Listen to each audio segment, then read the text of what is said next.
And just the sheer thought of something being anti feminist gets the conservatives going. So she's got both sides of the spectrum talking about an album cover and having this senseless debate. For what though? After all that noise, the drama, the visuals, the controversy, we finally get to the actual album.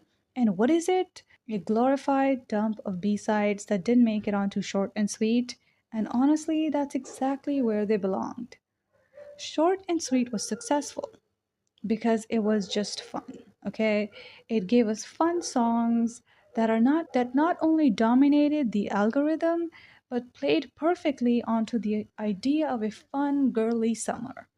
It's a good strategy, and she had good 4 songs on that album. You might think 4 songs, that's not much, but I think about all the albums that came out at the same time as Short and Sweet, and at best, I can think of 2 songs from each album cycle. Now you add a sparkly tour and you've got a good thing going. But the success made her team cocky, real cocky.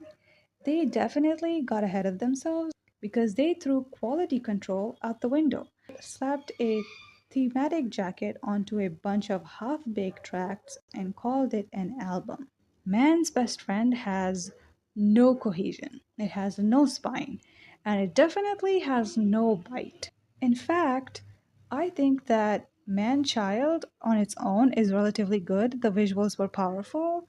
Tears is mind numbingly boring. The video is trying to play at our ABBA loving heartstrings, but somehow fails miserably to do so. Nobody's son is copy my homework, just don't make it obvious version of because I loved a boy. I think she could have just released Manchild as a single, called it a day, and then returned to the studio to work on something that stands on its own and doesn't need cheap dog whistling to make a name for itself.